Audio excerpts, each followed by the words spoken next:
Inscreva-se no canal Linha de Divisa, deixe seus comentários e acione as notificações.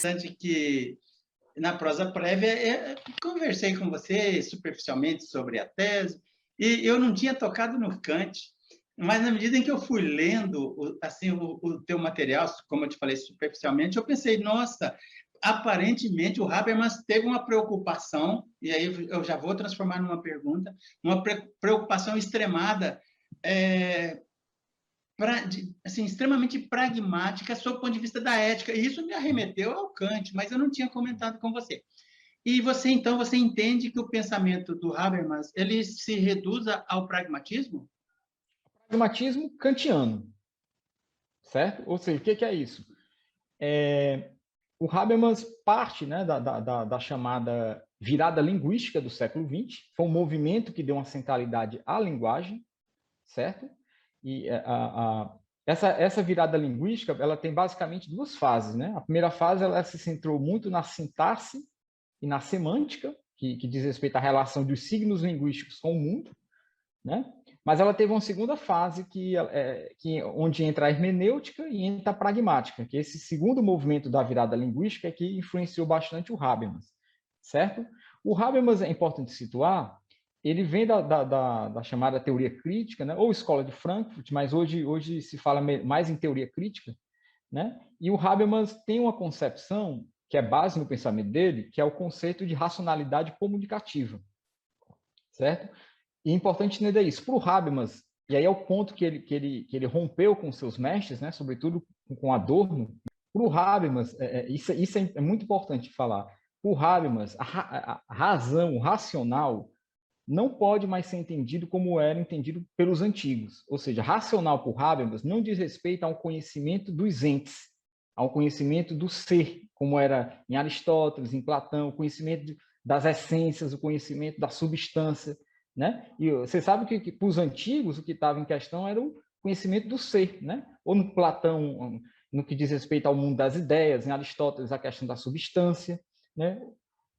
Mesmo nos medievais, se tinha uma concepção de ser ligado a Deus, né? A religião a Deus, mas para o Habermas a razão ela não diz respeito mais a esse conhecimento como era para os antigos. Então não se trata para o Habermas de um conhecimento de essências ou de substância ou de natureza. Também não se trata por Habermas, a razão também não é um procedimento, digamos assim, que estaria ligado essencialmente ao sujeito, como é em Kant, como é em Descartes, né? Então, o Habermas ele vai afirmar que o seu pensamento é um pensamento pós-metafísico. Isso é importante. Ou seja, Habermas vai dizer que a sua filosofia ela não diz respeito mais ao conhecimento do ser, das coisas, dos entes, como era para os antigos, nem tampouco a sua filosofia ela é constitutiva de um sujeito isolado, como era no Kant, de um sujeito transcendental, certo? Habermas vai dizer que o seu pensamento ele é um pensamento pós-metafísico. Então, a racionalidade por Habermas, ela diz respeito essencialmente a uma atividade comunicativa, a uma atividade deliberativa. Ou seja, racional é aquilo que nós, através dos atos de fala, aquilo que a gente se entende no mundo. Então, quando eu estou dialogando com você, para o Habermas, isso aqui é uma atividade racional. Não é por acaso que ele chama de razão comunicativa. Ou seja, a gente não está falando do ser das coisas, a gente não está falando das essências, a gente não está falando da substância. Racional por Habermas se diz respeito a um procedimento comunicativo. A um procedimento comunicativo. Então, por Habermas, essa racionalidade dele é essencialmente uma racionalidade pós-metafísica. Certo? O que é isso? Por Habermas, a razão ela se estrutura no ato comunicativo, no ato deliberativo. Né? Outra coisa que também influenciou muito Habermas foi o tipo de racionalidade das ciências empíricas, sobretudo a partir do século XX, naquele movimento com Popper, com Thomas Kuhn. Ou seja, a racionalidade para as ciências não diz respeito mais a uma essência, uma substância. A racionalidade para as ciências, sobretudo no século XX, ela diz respeito a um procedimento. Então, se diz que o pensamento pós-metafísico do Habermas, ele opera numa racionalidade procedimental. Ou seja, a racionalidade é o método comunicativo. Nesse sentido, a razão para o Habermas, ela não tem um conteúdo, ela não tem uma essência. Ou seja, racional é aquilo que acontece a posteriori da nossa comunicação, da nossa deliberação. Não há uma razão pré-linguística, não há uma razão pré-deliberativa. Racional é aquilo que acontece quando a gente vai discutindo, a gente vai deliberando, a gente vai comunicando, e a partir disso é que nasce o racional para o Habermas. Então, a razão para o Habermas é uma instância essencialmente linguística, pragmática, em termos de linguagem, certo? Então, eu acho importante a gente entender esse movimento. É nisso que o Habermas diz que a sua filosofia é uma filosofia pós-metafísica, ou seja, não se diz respeito mais ao ser das coisas, mas ela é uma razão linguística, ela é uma razão procedimental, ela é uma razão, como diz o próprio Habermas, comunicativa. Certo? Então, falar de racional para o Habermas é falar em comunicação. Juliano, vamos retomar aqui. Você já falou, mas eu gostaria que, por ser o ponto nevrálgico da tua pesquisa, sob a minha perspectiva, e, por favor, fique à vontade para criticar, se você achar que cabe, a minha própria pergunta. Você, então, fala assim, de um salto para a pós-metafísica do Habermas, mas ele deixou um gap aí, sob o ponto de vista de estruturação do pensamento filosófico, da lógica filosófica, né, do método filosófico. Fala mais um pouquinho aí, né, da busca desse gap. Ele se propõe a dar um salto para além da metafísica, né, para a pós-metafísica. Então, eu queria saber se ele se manteve fiel a essa pós-metafísica e queria que você falasse mais um pouco desse gap. Pronto. Então, onde é o gap propriamente dito?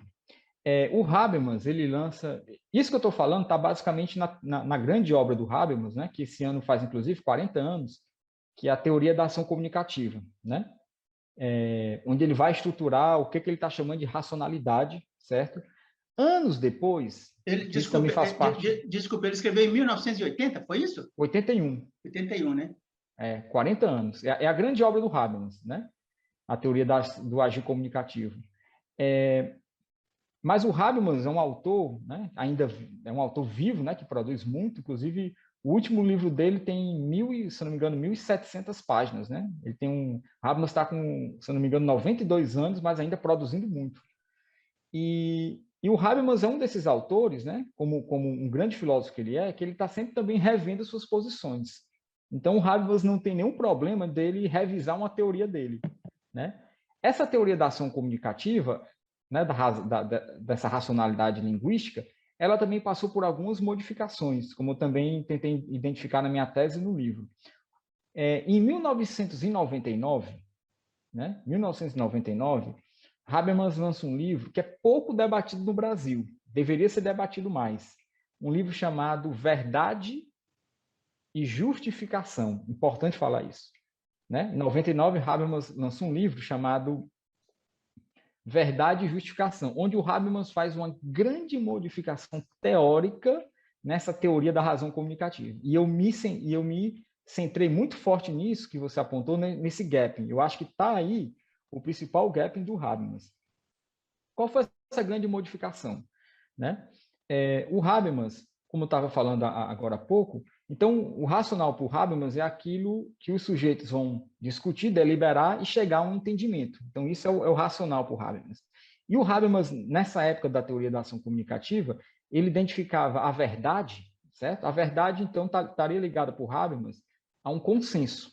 Aquilo que nós estabelecemos, né, linguisticamente, nós chegamos a um entendimento, e esse entendimento, para o Habermas, seria a verdade. A verdade seria um conceito ligado a um entendimento linguístico, certo? A verdade estaria ligada ao que ele chama de justificação. Verdade é aquilo que nós, em comum acordo, através da comunicação, da deliberação, instituímos como o melhor entendimento possível. Isso, por Habermas, seria a verdade. Verdade seria um conceito de justificação. Inscreva-se no canal Linha de Divisa, deixe seus comentários e acione as notificações.